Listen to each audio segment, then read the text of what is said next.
मत्ती 25 उसका 1। तब स्वर्ग का राज्य स्वर्ग का राज्य उन 10 कुंवारियों के समान होगा आमीन, उन 10 कुमारियों के समान होगा जो अपनी दीपक लेकर दूल्हे से भेंट करने को निकली। तब स्वर्ग का राज उन 10 कुमारियों के समान होगा जो अपनी दीपक लेकर, दीपक क्या चीज को दर्शाता है? होली स्पिरिट। दीपक लेकर दूल्हे से भेंट करने के लिए निकला। दीपक क्या चीज को दर्शाता है? एक हो सकता है होली स्पिरिट, दूसरा या अपना आत्मा। ओके 25 का 2।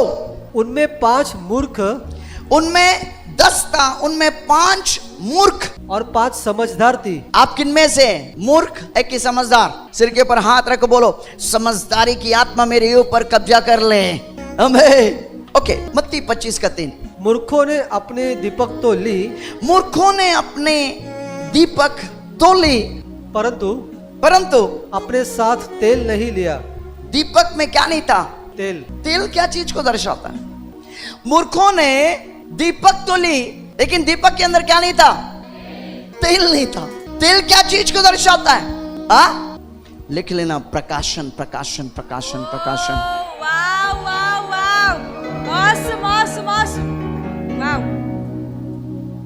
प्रकाशन, रेवलेशन। अंतिम युग जो है प्रकाशन का युग है मेरे भाई। God have revelation. आपको प्रकाशन होना जरूरी है। यूं जियो मत। कई लोग वचन पढ़ते हैं लेकिन प्रकाशन नहीं है, क्योंकि आपका वचन पढ़ना आपने केवल एक धार्मिक किताब जैसा पढ़ लिया। नहीं, वो धार्मिक किताब नहीं है।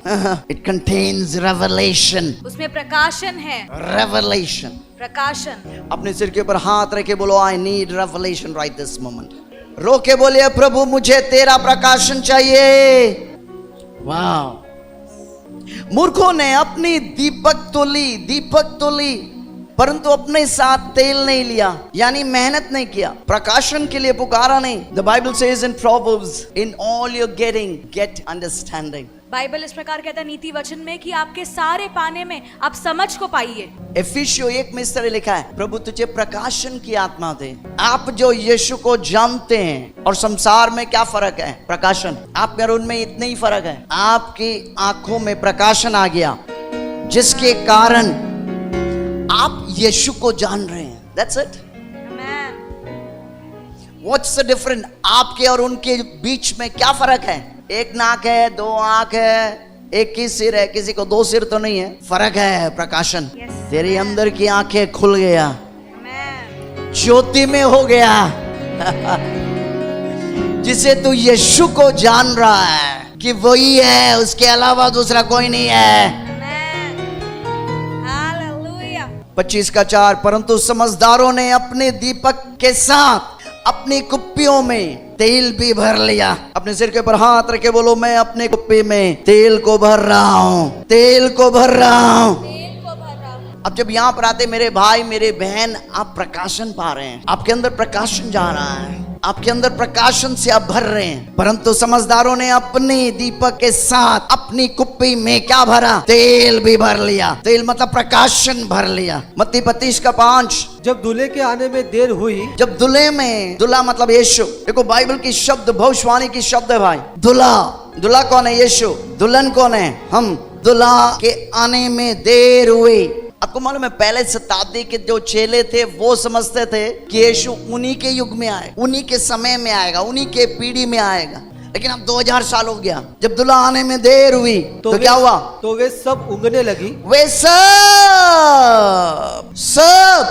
क्या करने लगे? ऊँगने लगे और सो गई। So this is not a physical sleep. ये शारीरिक सोना नहीं है। यहाँ पर जो बात बोल रहा है भविष्यवाणी की लफ्ज़े बोल रहा है। ये ऊँगना और सोना मतलब आप जैसे घर पे जाके सो जाते हैं, कराटा मारते हैं, उसकी बात नहीं हो रहा है। मत्ती 25 का 5। जब दूल्हे के आने में देर हुए तो वे सब ऊँगने लगे और सो गए। इन लोगों के बारे बोल रहा है, सब कलीसिया के बारे, जो लोग उन पर विश्वास करते हैं उनके बारे हो रहा है। सो गए, ऊँगने लगे। किस में? सुनो मेरी बात को गौर से। बाइबल कभी कभी सोना और ऊँगना इस चीज को बोलता है कि जो प्रतिज्ञा, जो चीज प्रभु आपको दिया है, अगर उसको आप प्राप्त नहीं करते तो बाइबल का परमेश्वर आपको बोल रहा है कि तू ऊँग रहा है, सो रहा है। परमेश्वर ने जो आपके हाथ में दिया है, प्रतिज्ञाएं जो आपके हाथ में दिया है, परमेश्वर ने जिस चीज के लिए आपको बुलाया है, लेकिन अगर आप उस चीज से अनजान है तो परमेश्वर बोल रहा है तू ऊँग रहा और सो रहा है। सोना फिजिकल बात नहीं हो रहा, शारीरिक बात नहीं हो रहा। ये जब बाइबल बोल रहा है आप ऊँग रहे हैं, सो रहे हैं, तो वो फिजिकल शारीरिक बात नहीं हो रहा। क्या चीज हो रहा है? वो शारीरिक नहीं है। जो प्रभु आपको दिया है, जो आपके लिए किया है, अगर तू उसके प्रति जागृत नहीं है तो बाइबल आपको बोल रहा है तू ऊँग रहा है, तू सो रहा है। बहुत से कलीसिया के लोग हैं, बहुत से लोग हैं जिसको जानते ही नहीं प्रभु उनके लिए क्या किया, क्या दिया। भयानक, बहुत ही खतरनाक है वो। You don't understand, beloved. आप इसे समझते नहीं है मेरे प्रियो। अगर आप छू गया मतलब आप छू गया। प्रभु यीशु मसीह बादलों में आ रहा है, अगर तू छू गया मतलब तू छू गया। वो भयानक काल आ रहा है भाई। तो सोना मतलब प्रभु ने जो चीज आपको दिया है, जो प्रतिज्ञाएं आपके हाथ में दिया है, प्रभु जिस मकसद से प्रभु आपको बुलाया है, अगर तू मकसद में बढ़ रहा नहीं तो प्रभु बोल रहा है मेरी कलीसिया ऊँग रहा है, सो रहा है। एक वचन को देखेंगे इसके प्रति, पहला कुरिन्थियों 15 उसका 34। नीतिमत्ता में जाग उठो। क्या क्या? नीतिमत्ता में जाग उठो। नीतिमत्ता में जाग उठो। उसका मतलब क्या है कि परमेश्वर ने तुझे नीतिमान बना दिया, परमेश्वर ने तुझे पवित्र बना दिया। अब बाइबल बोला जाग उठो उसमें, जिस चीज के लिए मैंने तुझे बना दिया तो उसमें जाग उठो। कई लोग हैं जो सो रहे हैं, उसमें जानते ही नहीं कि वो पवित्र बनना चाहते हैं, सो रहे हैं। अभी वो सोच रहा कार्य करके पवित्र बनेगा, नहीं, तू पवित्र है। तो प्रभु बोल रहा है जाग उठो, उसमें जाग उठो, नीतिमत्ता में जाग उठो, पवित्रता में जाग उठो। यानी जैसे जाग उठेगा तो समझ जाएगा तू नीतिमान है।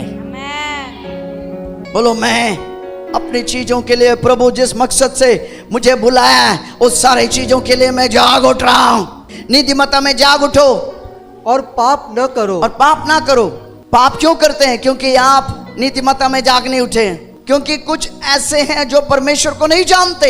अगर आप परमेश्वर ने जो आपके लिए किया अगर आप नहीं जानते, परमेश्वर बोल रहा तुम मुझे नहीं जानते, मैं तुम्हें लज्जित करने के लिए यह कहता हूं। ओके, वापस मत्ती 25 उसका 6 में आ जाएंगे जल्दी से। आधी रात को, आधी रात का शुरुआत होने नहीं, midnight. This is also not physical, ये भी शारीरिक नहीं है। आधी रात को क्या मची? एक चीख मची।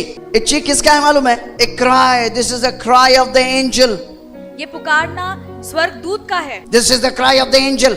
एक स्वर्गदूत का पुकारना है, चीख है। स्वर्गदूत चिल्ला रहा है, चीख रहा है। पहला तस्वीर 4 का 16, क्योंकि प्रभु आप इस स्वर्ग से उतरेगा, उस समय ललकारा प्रधान दूत की चीख शब्द सुनाई देगा और उसके बाद परमेश्वर की तुरी फूकी जाएगी। ये तुरी के बारे में बाद में बताऊंगा, लेकिन इस चीज को ऐसा समझो। मत्ती 25 का 6, आधी रात को एक चीख मची। चीख किसका है? स्वर्गदूत। चीख किसका है? तुरी का चीख है। And this is all not physical. ये शारीरिक नहीं है, सबको सुनाई नहीं देगा। लेकिन आज मेरी शिक्षा इसलिए है कि आप वो चीख सुनेगा।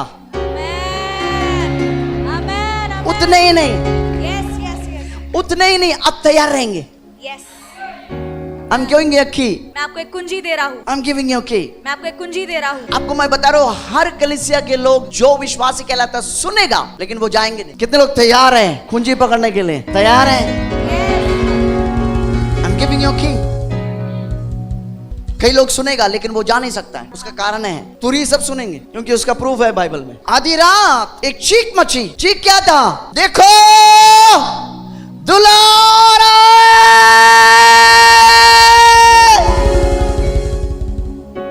आधी रात चीख मची। चीख किसका है? स्वर्गदूत का है। चीख किसका है? तुरी का है। उस तुरी बात कर रहा है। क्या बात कर रहा है? देख दुलारा है, उसे भेंट करने के लिए चलो।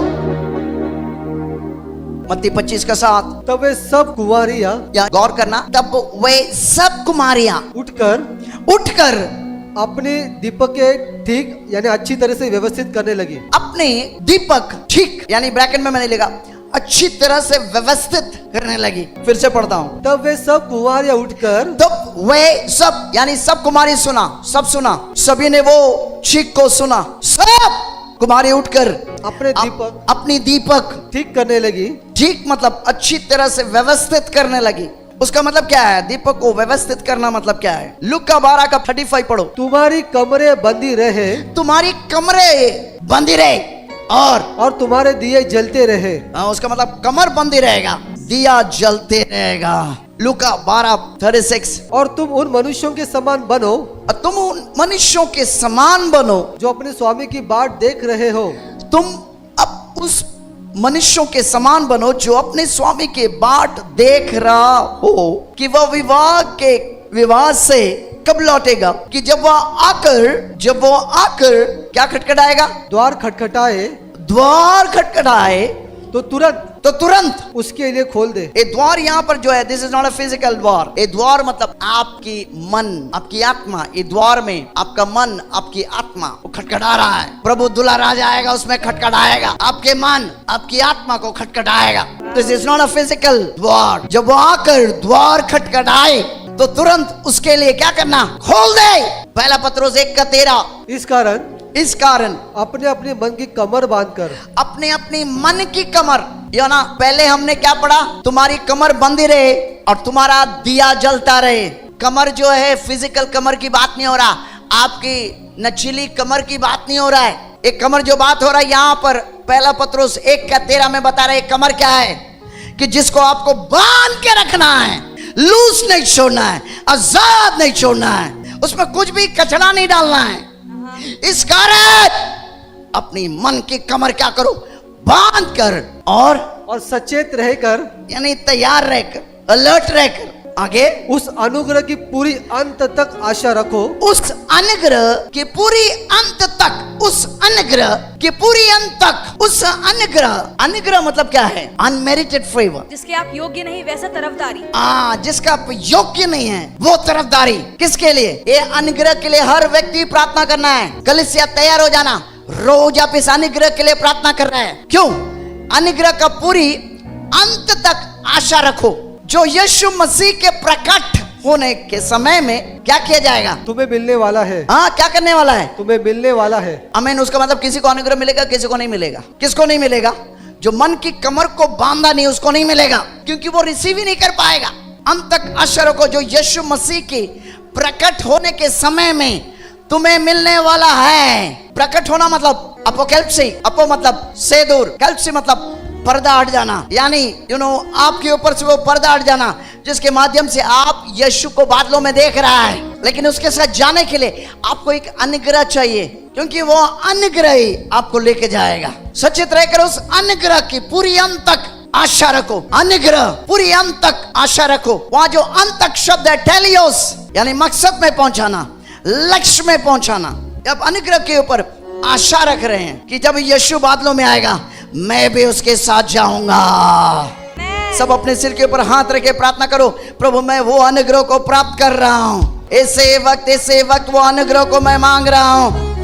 ऐसे वक्त मैं वो अनुग्रह को मांग रहा हूँ मेरे लिए, ताकि तू जब बादलों में आएगा मैं तेरे साथ जाऊंगा, मैं तेरे साथ जाऊंगा। प्रार्थना करो, चिल्ला के बोलो, चिल्ला के बोलो, चिल्ला के बोलो, चिल्ला के बोलो, प्रभु तू जब बादलों में आएगा मैं वो अनुग्रह पा रहा हूं इस वक्त कि मैं जाऊंगा तेरे साथ, मैं आऊंगा तेरे साथ। वो अनुग्रह जो मुझे मकसद में लेके जाता है, अंत तक वो मकसद में लेके जाता है। उसके नीचे देखो, बहुत गंभीर बात बोल रहा है। पहला पत्रोस 1:14, आज्ञाकारी बालकों के समान, आज्ञाकारी बालकों के समान अपनी अज्ञानता के समय की पुरानी अभिलाषाओं, अपनी अज्ञानता के समय की पुरानी अभिलाषाओं के सदस्य न बनो। यानी बाइबल आपको बोल रहा है कि परमेश्वर तुझे आगे के लिए बुलाया है, पीछे जाने के लिए नहीं। और आगे देखो और भी गंभीर बात बोल रहा है। पहला पत्रोस 1:15, पर जैसे तुम्हारा बुलाने वाला पवित्र है, जैसा तुम्हारा बुलाने वाला पवित्र है, वैसे तुम भी अपने सारे चाल चलन में पवित्र रहो। वैसा ही काय इन द सेम मेजर, उसी नाप में वैसा ही तुम भी अपने सारी चाल चलन में क्या रहो, पवित्र रहो। पवित्र बनो। जो शब्द आपके बाइबल में काट देना, रहो, गेनोमाई, रहो मतलब आपको बना दिया, पवित्र है उसमें बने रहो, बनने की कोशिश मत करो, रहो, be they, you are holy, आप पवित्र है। बनो मत, बोलो मत मैं आप पवित्र हूँ। कार अगर बोलेगा मैं कार नहीं हूँ, फ्रिज है, तो फ्रिज नहीं बनेगा, कार ही रहेगा। तो पवित्र, परमेश्वर तुझे बोल रहा तू पवित्र बन गया, तुझे बना दिया, तू निर्माण है। रहो, बनो मत, रहो। रहने और बनने में आसमान और जमीन का फर्क है। बोलो मैं रहूंगा, कभी नहीं बनूंगा, मैं रहूंगा। ओके, अब हम उसी वचन को लेके 1 कोरिन्थियों 15 जो बहुत ही भयानक अध्याय है, यही चीज को बोल रहा, लेकिन अलग रीति से। पहला कुरिन्थियों 15:20। हाँ, पर अब मसीह तो मृतकों में से जिलाया गया है। पर अब मृतकों की बात कर रहे हैं, पर अब मसीह को मृतकों में से जिलाया गया, और जो सोए हुए हैं और जो सोए हुए हैं उनमें वो पहला फल है। उनमें, देखो ये शब्द बहुत ही गंभीर शब्द है। This is very important word. मृतकों में से जिलाया गया और जो सोए हुए हैं उसमें वो पहला फल। सब बोलो पहला फल। पहला फल। बहुत ही इंपॉर्टेंट वर्ड, बहुत ही महत्वपूर्ण वर्ड। क्यों मसीह को बोला पहला फल? अगर पहला फल है, दूसरा फल भी है, दूसरा है तो तीसरा है, तीसरा है तो चौथा है, हजारों लाखों फल है। ओके, कितने लोग एप्पल खाया है? चलो, पहला एप्पल दूसरा एप्पल, उसमें कोई फर्क है? नहीं। पहला एप्पल, दूसरा एप्पल, तीसरा एप्पल, जो फल है उसमें कोई फर्क है? ओके, पहला एप्पल, दूसरा एप्पल, तीसरा एप्पल, 100वां एप्पल, फर्क है कोई? सेम फल, सेम टेस्ट, सेम सब कुछ। तो यीशु पहला फल। कौन सा पहला फल? मृतकों में से जिलाया जाने वाला पहला फल। उसका मतलब दूसरा फल है, तीसरा फल है। जितने उनके ऊपर विश्वास कर रहे हैं उतने फल है।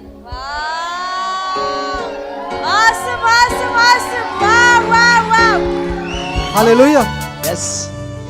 जी सच में बहुत ही अद्भुत गवाही है। आमेन। ये बहन कल रोकर आई थी, लेकिन आज इनके चेहरे पे स्माइल है। आमेन। ये हंस रही है क्योंकि आपके वजह से। हालेलुया। जी, इनके पति बाजू में खड़े बोल रहे कि कैंसर डिटेक्ट हुआ था इनके बाएं पैर में। वो तो पैर में वो ट्यूमर गांठ आई थी हड्डी में, और उनका हड्डी जो थोड़ा सा निकाल भी दिया है। उसकी वजह से ये बहन मतलब बराबर ठीक से चल नहीं पा रही थी। कार के अंदर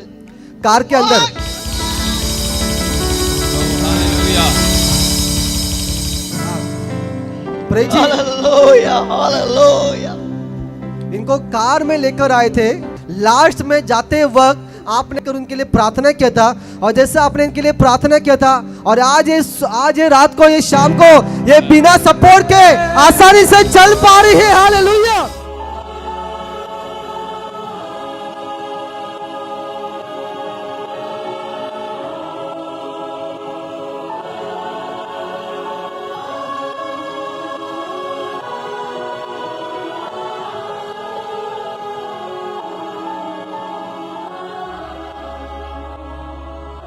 वो दर्द, वो काट, वो यीशु मसीह ने आपकी प्रार्थना के द्वारा निकाल दिया। इसके लिए मैंने यीशु को आपको धन्यवाद कर दिए। जी भाई बता रहे कि ये बहन कुछ भी घर में काम नहीं कर पा रही थी, सब कुछ काम उनकी माँ कर रही थी। इनके मोबाइल में रिपोर्ट भी वो लेकर आए। ब्रदर रिपोर्ट दिखाइए प्लीज। वो रिपोर्ट में कैंसर बता रहा है। वो कैंसर की गांठ उनके पैर में आई थी, लेकिन आपने कार में बहन बैठी थी, आपने उनके लिए जाते समय उनके लिए प्रार्थना किया। कार में ही बहन थी, आपने प्रार्थना किया। आज ये बहन बिना सपोर्ट के आप स्टेज पर आकर गवाही दे रहे कि प्रभु यीशु ने आपके द्वारा वो कैंसर निकाल दिया है, पूरी तौर से बहन को चंगा किया। इसके लिए बहन, ये पूरा परिवार आपको धन्यवाद देता है। आमीन, आमीन, आमीन।